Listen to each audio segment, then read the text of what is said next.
Quando, quando eu entrei na faculdade, foi em 1961, na faculdade de economia, já tinha feito o curso de contabilidade.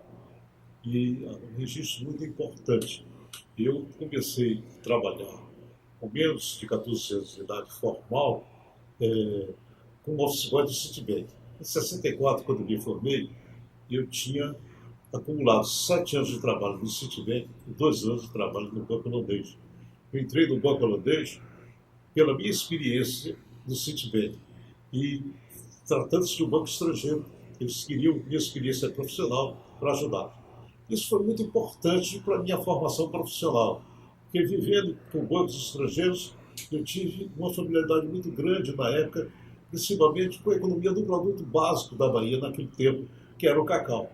Todos nós sabemos, isso é conhecimento da população, que naquela fase o cacau chegou a representar mais de 60% da economia.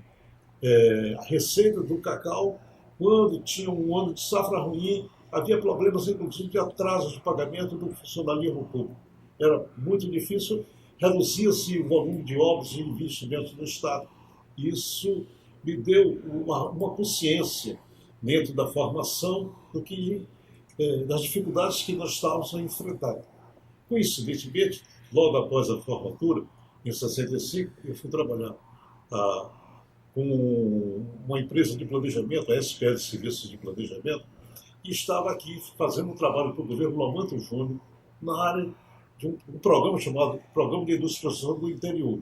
A ideia era, porque já naquela época havia concentração da economia na área de Salvador e Recôncavo, se preocupar com a formação e o fortalecimento da economia interiorana. E dentro dessa e com essa equipe eles foram contratados para trabalhar no projeto da Cibrasil, Companhia Brasileira de Armazenagem, e o BNDES na produção de alimentos e a logística. O que era necessário em termos de estrada, de porto, de armazenamento, etc. Isso me deu uma experiência também muito boa, porque eu fui conhecer e trabalhei alguns meses no Rio Grande do Sul, menos no Paraná, mas em São Paulo também eu trabalhei quase 6 meses em todo o interior de São Paulo. Fui para o Mato Grosso, quando ainda não era separado Mato Grosso e Mato Grosso do Sul.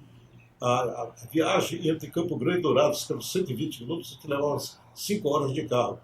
Isso me deu uma visão muito importante para uma atividade profissional que eu exerci, inclusive, como parlamentar, que é a diferença que a gente fala muito, mas é preciso conhecer e viver como eu vivi, do, da economia do Sudeste, do Sul e do Nordeste brasileiro.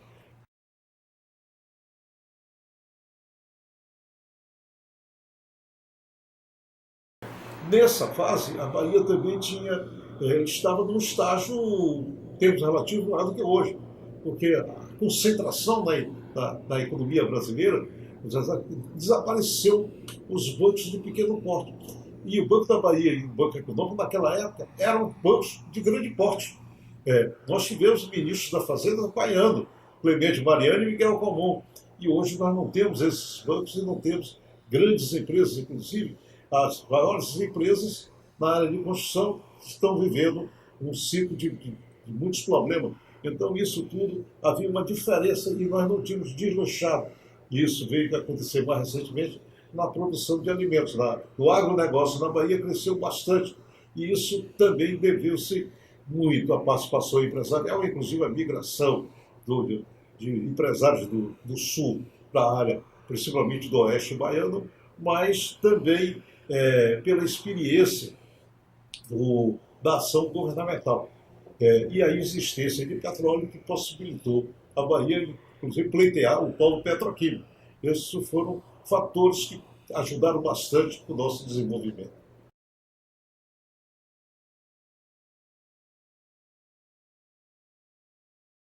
Eu fui presidente da Bahia Tussa. E isso também tem um antecedente extremamente importante, eu diria fundamental. Nessa fase entre SPL, eu também trabalhei na CLAN. Eu pude participar do trabalho com o professor Romulo Almeida, de saudosa memória. Quando eu trabalhava com o Romulo e com outros economistas importantes, com Jair Simões e tantos outros, eu participei, tive uma participação pequena na área petroquímica, já entrei já numa fase de projetos, eu participei de um projeto específico a FISIBA, que era Fibrosintéticas da Bahia, mas também pude participar e usufruir da convivência com o grupo da CLAN, comandado por Dr. Romulo Almeida, com relação a turismo, o plano de turismo do Recôncavo, e aí eu passei a ter uma outra visão de turismo. Eu diria que isso, para mim, foi fundamental. Eu consegui, através do conhecimento, eles tinham contratado um técnico que não era da área econômica, mas era um que entendia bastante de turismo, chamado Alexandre de Juquite, tem uma visão do turismo diferente da visão que nós tínhamos, assim, de modo geral. As pessoas que entendiam principalmente de turismo, entre eles Vasconcelos Maia, que é sempre citado e fez muito, principalmente pelo turismo em Salvador, e eu aprendi muito com Vasconcelos, mas, na realidade, o que acrescentou isso foi a visão econômica do turismo. Quando eu fui convidado pelo governador Antônio Carlos, porque eu trabalhava no Banco do Estado, e o grupo liderado por Sândio, que foi secretário da Fazenda dele, quando ele foi prefeito de Salvador e foi depois secretário da Fazenda do governo do Estado da Bahia, nós participamos, e com outras pessoas, inclusive a Eliana Kersh, que era da equipe dele, nós estávamos trabalhando no planejamento do governo. Quando chegou na área de turismo, o Sândio me pediu e eu fiz uma proposta de trabalho, uma coisa curta e grossa para o governador Antônio Carlos. Ele gostou e quis conversar comigo, me conhecer. E eu defendia uma visão bem diferente da que se falava na época, que era uma visão das coisas bonitinhas, tem praia, tem cultura, tem o artesanato e tal. Quando eu fui no Miadão Baiatuça, eu me lembro que chegou a circular e saiu, por exemplo, uma nota, as pessoas dizem, como é que esse desconhecido se opõe aqui da agência de viagem? Dizer, o turismo não é vender passagem, é só visitar, precisava algo mais. E quando eu subi, eu imediatamente, a minha primeira iniciativa, já com o presidente da Baiatuça, eu informei ao governador, e ele concordou, eu fui a Sudeiro, o Banco Nordeste. Por coincidência, naquele ano de 1971, a Sudeiro e o Banco Nordeste lançaram um programa Visite o Nordeste. Só tem que visite ao Nordeste. Chegava aqui, você não tinha um posto de informação, você não tinha outra, não tinha nada. E aí começamos a discutir sobre isso. E eu fui conversar também com meus colegas da área de turismo, tanto de Pernambuco como do Ceará, no primeiro instante. E quando eu voltei, fiz um relato, e o Dr. Romulo então me ajudou a fazer uma exposição de motivo para as instituições internacionais ligadas ao governo norte-americano. O Romulo tinha sido, na época tinha um grupo que popularmente se chamava os Nove Sábios, e o Romulo era um deles, que fazia uma correspondência pedindo ajuda. Isso eu tomei posse em junho de 71, na Baiatuça, e em outubro de 71. Chegávamos nos Estados Unidos, tudo patrocinado pelo governo norte-americano. Eu, o presidente da empresa de turismo de Pernambuco, do Ceará, um representante da Sudeste, do Banco Nordeste, e um jornalista que era presidente da empresa metropolitana de turismo de Pernambuco. Nós 6 visitamos os principais hotéis, empresas de aviação, discutimos que eles não tinham um plano governamental, tinham as grandes organizações, mas nós fomos conhecer como funcionava. Eu tive o prazer de conhecer a Disney World, como eu conheci aqui Sauípe, na fase de construção. Essa foi, e também a antiga Disneyland. Visitamos Nova Orleans, a visita assim, passamos 45 dias e fomos também ao México. Eu conheci o projeto de Puerto Vallarta, hoje uma atividade muito importante lá no México, era como aqui em Sauípe, então também foi uma experiência fascinante em relação a tudo isso. E eu deixei claro de que nós não éramos Portugal e Espanha que estavam na ponta do continente europeu, nem era o México que estava na ponta do continente americano, e que nós tínhamos que raciocinar com um país de dimensão continental. E aí foi a semente que criou. Hoje, quando nós falamos do Prodetur, o financiamento do Prodetur, ele nasceu, ele foi plantado em 1971, que começamos a ter essa visão internacional e o diálogo com a empresa. Outro aspecto fundamental nesse período também foi a visão de que o Torcedor tinha um hábito, inclusive o Estado tomava a iniciativa de fazer os projetos no interior. Quando nós começamos a pensar em Porto Seguro, porque eles estavam há menos de 3 décadas para os 100 anos do aniversário do descobrimento do Brasil em 2000, então o governador queria fazer, fez, não, vamos fazer um hotel em Porto Seguro. Eu disse, não precisa, eu vou chegar e chamar os empresários e precisamos gastar dinheiro lá, porque os empresários vão fazer isso. E houve muita privatização. E a visão econômica. Por exemplo, o hotel, a Baiatus, originalmente, era uma empresa de hotel de turismo de cota, que era o sistema tipo esse, um hotel clube no Brasil e coisas desse tipo. O hotel de Juazeiro, por exemplo, é um hotel que custou o dobro de um hotel que tinha aqui em Salvador, aqui na Pituba, o Vela Branca, que era todo térreo. Claro que você tinha uma quantidade de concreto, tinha elevador, etc. Ele custou o dobro do preço. Tinha 42 apartamentos, aqui tinha 50, e tinha uma piscina muito maior, lá era um tanque. Então, a visão econômica para fazer o turismo era fundamental. Isso eu acho que, talvez, na área de turismo, sem falsa modéstia, é pouco conhecida, mas a minha contribuição individual foi muito mais forte do que em qualquer outra, porque, em termos relativos, nós conseguimos ter um núcleo que foi acompanhado por outros colegas que foram partícipes desse processo, entre eles o Paulo Galdese, que é essa figura notável do turismo baiano. Bom, a parte de marketing também era importante. Nós, inclusive, essas iniciativas de ir para o exterior, fazer promoção. Nós fizemos uma promoção da Semana da Bahia em Portugal, como teste, e fizemos um em Nova York. Nós fizemos no Hotel Meridia, que tinha filial lá, e levamos Pelé e outras novidades. Então foi um sucesso esplendoroso. Então nós estamos vivendo um momento importante da economia baiana. O turismo estava bem nessa fase, estava, vamos dizer assim, aparecendo e trazendo, criou-se a construção de hotéis como o Meridia, o Otto, o Quatro Rodas. Foi um momento, e ao mesmo tempo você trabalhava com a implantação do polo petroquímico. Nós estamos vivendo um momento excepcional da economia, que deixa saudades, principalmente pelas dificuldades que nós passamos nos dias atuais, que não é apenas a Bahia, mas o Brasil todo, a economia, esse processo. Nós não tivemos naquela fase, tivemos dificuldade, mas nenhuma na dimensão do que passamos na atualidade.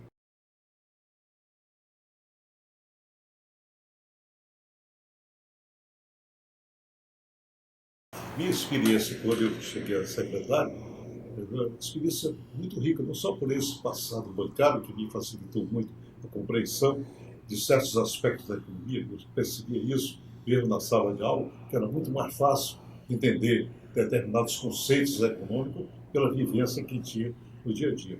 E do fato de que, já recém-formado, eu fui trabalhar com a SPL, onde tinha era presidente por Américo Barbosa, que foi o responsável pela criação da Alziba, ele era muito ligado ao Celso Furtado da Sudene, e a usina siderúrgica da Bahia. Nós tínhamos também economistas conhecidos, como Luiz Carlos Leme, Antônio Ferreira Bahia e Zacarias Sá Carvalho. Isso me permitiu para ir com um trabalho para o governo federal, em termos de Cebrasil, a Companhia Brasileira de Armazenagem, e também o financiamento do BNDES. Quando nós chegamos na indústria do comércio, já estávamos com o polo petroquímico em funcionamento. Ele começou a operar pouco antes, quando eu assumi em 79, a operação do polo começou em 78. Então, isso tudo, vamos assim, o momento de uma coisa que já estava implementada. Mais tarde, já no período da minha atividade parlamentar, que eu vivia um novo momento com o problema da vida da Bahia. Mas nessa fase da Secretaria, uma outra dificuldade que eu enfrentava na época foi a discussão de, vamos dizer assim, não se manter fechado o processo tripartite de participação governamental, da empresa privada e da empresa internacional. Os primeiros projetos vinculados a empresas privadas, campo internacional, não ligadas ao polo tripartite, já foi dado no período da minha administração como secretário.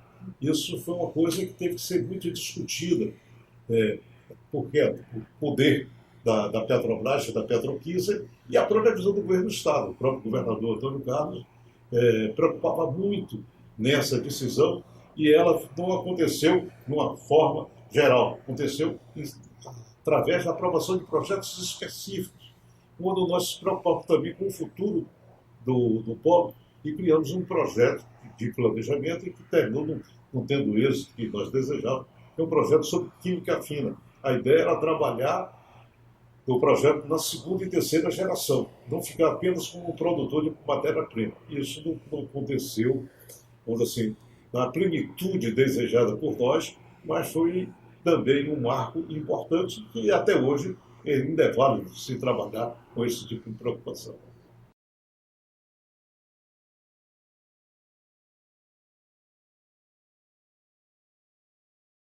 Salvador é realmente uma coisa que mexe com nossos corações. A gente ama, gosta muito de Salvador.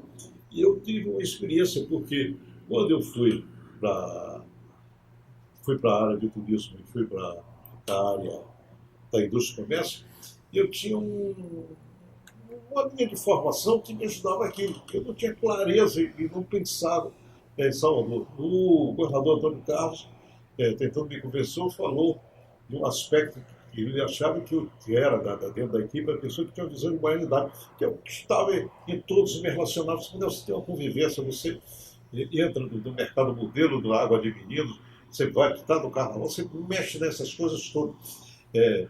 Quando do exercício da prefeitura, eu falei assim, eu não passei com aquelas mortalhas ridículas aí no carnaval. Eu digo, eu estou prefeito, mas sou carnavalesco. Então, nós éramos do Internacional, nós criamos, eu e ela. Então, essa visão da cidade, eu vejo hoje que nós estamos retomando na atual administração esse momento. Mas, no período em que nós assumimos, nós tivemos dificuldade. Houve uma descontinuidade ainda na gestão de Antônio Carlos como governador e Mário Kessler como prefeito, que vinha coordenando, liderando uma administração bem-sucedida.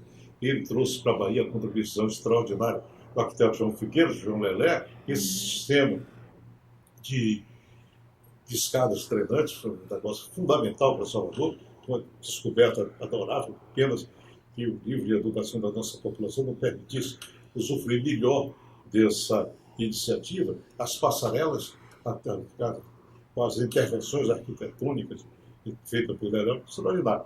Eram alguns momentos bem sucedidos. Mas mesmo assim nós tivemos aquele desastre que foi a questão do quebra-quebra de ônibus, que foi destruída a metade. Esse plano de transporte público é sempre uma área crítica, não apenas em Salvador, mas todo o Brasil e do mundo. Não há qualquer coisa na área de transporte, é uma coisa complicada. E agora nós estamos evoluindo, nesse particular, nós estamos vivendo um momento importante. Esse entendimento, até o diálogo em relação dessa passagem de ônibus vinculado com a acessibilidade ao metrô, estamos vivendo um momento positivo. Em Salvador há de se registrar isso com a participação tanto da área do município como do governo do Estado e também a visão do financiamento do governo federal. Porque quando o metrô começou com o Embaçaí, o governo Lula não fez o que está sendo feito agora. Aí, do particular, a linha petista tem uma capacidade de exercer oposição de uma forma mais competente do que o lado contrário a essa posição. Mas em Salvador, naquela época, além desses problemas, nós tivemos uma realidade política pouco conhecida. Eu vejo essas pessoas com quem converso hoje. Eu fui prefeito com 26 vereadores da oposição e apenas 7. Tínhamos 33 vereadores na Câmara. O chefe do Executivo, para vetar um projeto, ele precisava ser apoiado pelo mínimo 1/3 da Câmara. Eu precisava de 11, só tinha 7. E a relação, por incrível que pareça, do ponto de vista operacional de Salvador, eu tinha uma relação melhor, porque nós tínhamos vereadores mais qualificados. Eu não falo qualificados do ponto de vista acadêmico, do ponto de vista de cultura, que é importante, mas não tanto. Lula é a liderança que sendo uma pessoa sem nível universitário. Não é por aí, mas dizendo o problema do comprometimento, essa coisa da política, da seriedade. Nós conseguimos exercer a administração da cidade com essa oposição, mas discutindo e dialogando em cima de projetos e trabalhando em áreas conflitantes. O desembargador Edivaldo Brito, ele lançou um livro sobre o problema da religião ligada à origem afro, e ele cita a importância e o papel que nós tivemos de apoiar e de proteger essa área dentro de Salvador. Então, essa visão com relação à heterogeneidade e à participação, que é um momento que está se discutindo muito no Brasil, esse é um lado extremamente importante da nossa sociedade, essa coisa de discutir sobre tudo, sobre a participação de se respeitar. Você pode ter ideias diferentes, mas tem que dialogar, tem que discutir, tem que fazer isso. Então, a vivência daquela, a luta daquela era foi muito forte. E nós conseguimos soluções importantes através de iniciativas. Uma delas foi, por exemplo, a distribuição do mercado modelo. Foi o prestígio de Antônio Carlos, na época, com o ministro André Asa, que conseguiu um comprometimento e aconteceu. Houve um incêndio em janeiro e em dezembro, no dia 8 de dezembro, nós reinaugurávamos o mercado modelo. Essas ações importantes como essa, tópicos singulares, mas tivemos também um papel importante.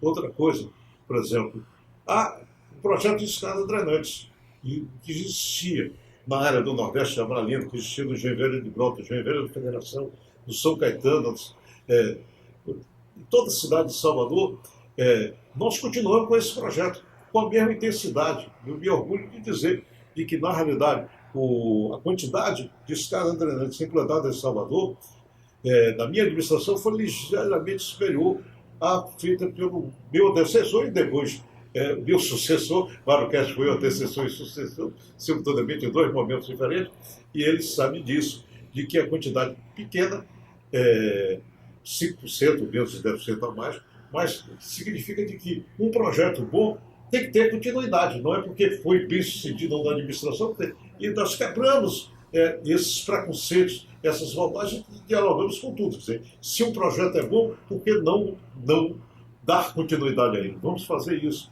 E eu acho que a administração, que chegou, inclusive, a um detalhe importante naquela época, que as pessoas esperavam, isso foi uma coisa feita por Brizola. Então, quando foi feito aqui, disseram que eu estava aderindo ao brizolismo. Foi intervenção nas empresas do ônibus. Nós tínhamos uma atuação desastrosa das empresas de ônibus aqui em Salvador, pelo comando a intervenção. Nós conseguimos colocar pessoas de alta qualidade na gerência, e o importante disso é que os empresários compreenderam as deficiências dele e passaram a atuar. Eles alteraram o comando do sindicato, criaram, e foi um detalhe fabuloso, e isso ajudou muito a cidade. São coisas assim que o grande público não imagina que aconteceu. Então, esse sistema que você tem, o SENAC na área do comércio, o SESI e SENAI na área da indústria. Esse conjunto de atividades, você tem hoje o SESC-SENAT, que deu uma outra dimensão ao gerenciamento do sistema de transporte, à política de investimento. Então, são decisões isoladas, que às vezes as pessoas perguntam. O problema das obras. Quando as obras aconteciam, eu me lembro que, de certa feita, eu comecei, foi até uma sugestão de minha mulher, porque minha irmã um dia estava chorando, porque me criticavam muito o que estava fazendo. E aí eu pedi a um amigo meu que tinha fazer serviço de transporte de micro-ônibus, e peguei uma parte, membros da família, para conhecer. Alguém tinha entrado na Baixa do Tubo? Nunca tinha entrado. Passa dali no mundo, não sabe o que era. Foi lá em Sussunga, São Caetano, não ia, para ver como é que era. Então isso já é conhecido até hoje, quando eu chego em Brotas, quando eu chego no Joinville da Federação, o reconhecimento da Baixa da época, do trabalho que era feito. Então, essa coisa que não tinha tanto marketing, porque nesse ponto eu não agiu. E até por falta de recursos e definição de prioridade concreta em relação ao atendimento dos interesses da população. E, então, eu me lembro bem que quando a Embassaí assumiu, tempos depois, e que interviu na Pituba, eu moro há 42 anos na Pituba, e o pessoal disse: mas quando você foi prefeito, por que você não fez isso? Eu digo: eu tinha outras prioridades. Quando a Embassaí chegou, a alteração do modelo Dias estava incluída entre as prioridades. Na minha época, não. Então, é preciso ter essa consciência. No nosso sistema de ônibus, quando eu assumi, nós tínhamos uma empresa, a Transul, que era uma empresa municipal. Ela era muito importante porque você podia, sabendo a operacionalidade, você poderia interferir melhor ou questionar os procedimentos do setor privado. Agora, era para manter isso, porque do setor público, você tinha qualquer coisa, você tem que fazer a renovação da frota de pneu, que é um processo de licitação, uma oficina. Você, quando o carro quebrava, era muito mais complicado administrar no setor público uma frota de ônibus do que no setor privado. Temos dificuldade. Mas, na medida que nós fomos evoluindo isso, nós tínhamos o problema do quebra-quebra, da destruição de uma parcela da frota, criou a necessidade da briga por tarifas. Quando chegou num determinado momento, nós não conseguíamos, com as tarifas, nós corríamos o risco de ter uma nova situação de quebra-quebra. Então, passamos, durante o primeiro ano da minha administração, nós subsidiamos o transporte coletivo. Recentemente, participei agora do último evento da Agenda Bahia, e sobre cidades, e estava um representante da cidade de Medellín, e foi perguntado, até por uma pessoa conhecida minha da área universitária, a importância do que ele falou da participação da sociedade. Quer dizer, você não consegue o resultado que se conseguiu em Medellín, que saiu das cidades dos maiores índices de homicídio do mundo, para uma situação completamente diferente, sem a participação da sociedade. Quer dizer, a intervenção no ônibus, se eu não tivesse o apoio também do setor empresarial, porque não era só a operação do ônibus, era o problema das empresas, dos donos dos chassis, que vendiam os ônibus, o problema do abastecimento, essa conjugação, como trabalhar com isso, e aí eu consegui dialogar com todos esses segmentos para assegurar durante o período, e nós levamos mais de uma semana nesse processo de intervenção, e isso precisava funcionar, porque se houvesse uma falha, seria caótico dentro da cidade, nós não saberíamos as consequências negativas que poderiam vir de uma situação desse tipo. Então foi uma coisa, tanto a intervenção como a questão do subsídio foram decisões transitórias e que serviram, sobretudo, para demonstrar para o futuro que não se repita isso, porque ninguém sustenta essa parte de subsidiar o transporte público.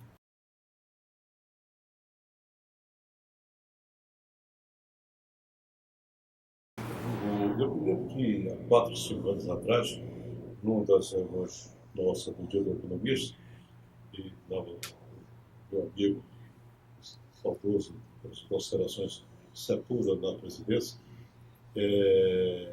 houve uma discussão aqui, se apresentou de alguém que falou da concorrência, inclusive, em função do curso da CEPOL. Você também CEPAVIA, visto o curso da CEPOL. E depois a CEPOL pegou outras profissões e criou uma concorrência muito forte. E na época eu era no Tribunal de Contas do Estado, estava até no exercício da presidência. E eu comentei de que o que estava sendo comentado era verdade, mas não na totalidade. Era uma verdade parcial. Que, na realidade, nós precisávamos olhar o papel também do economista. Quer dizer, ele fica achando, de modo geral, que aquilo é só academia. Não é. Por exemplo, dentro principalmente das cidades do interior, e não apenas na economia, nas outras profissões.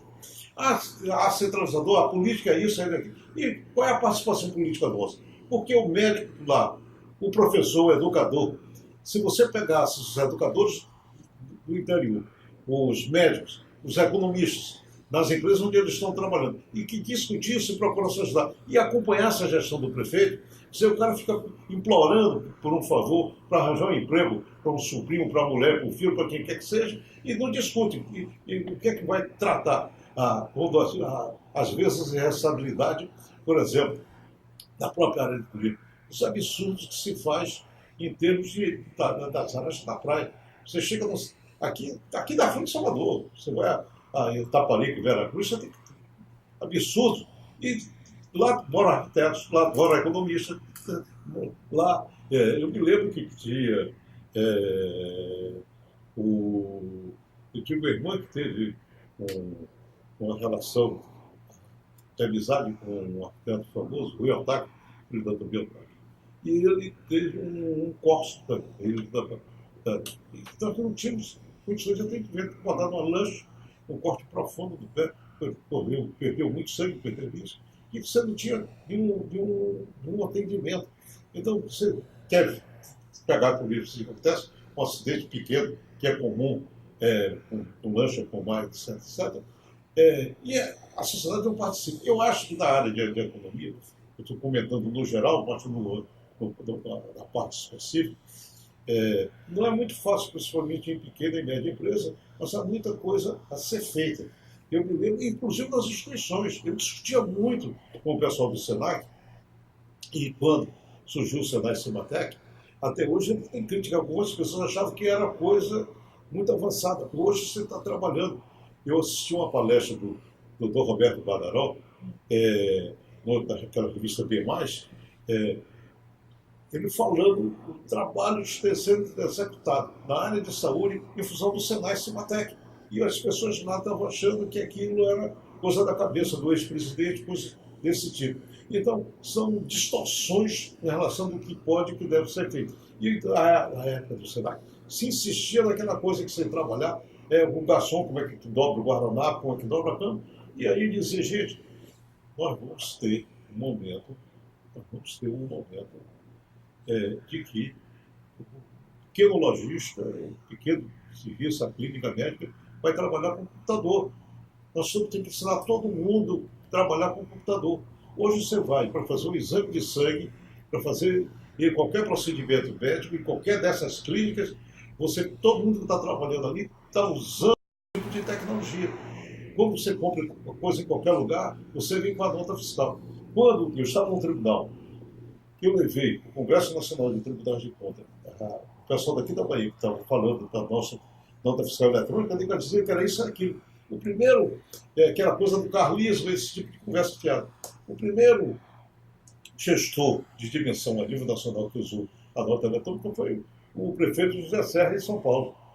E depois, não tem como você trabalhar com acompanhamento no controle. Quando aconteceu o problema da administração do governador do Rio de Janeiro, ele dizia, com as atividades que estamos conversando aqui, de que o Tribunal de Contas tinha que estar envolvido. Que o escândalo daquela dimensão, e o tribunal não percebeu, ele estava participando. Era um negócio óbvio. Então, o sistema de controle ele tem que ser feito por toda a sociedade. Não é o tribunal que vai fazer sozinho. É as pessoas que veem as coisas erradas e que alertam. Evidentemente, quando acontece alguma coisa, não imagine que isso vai ser descoberto só. É claro que eu não tenho nenhuma dúvida para falar de uma coisa que está acontecendo hoje aqui e agora. A descoberta daquele dinheiro lá. Alguém não foi descoberto. Foi descoberto por acaso. Foi alguém que alertou o que estava acontecendo aqui. É evidente.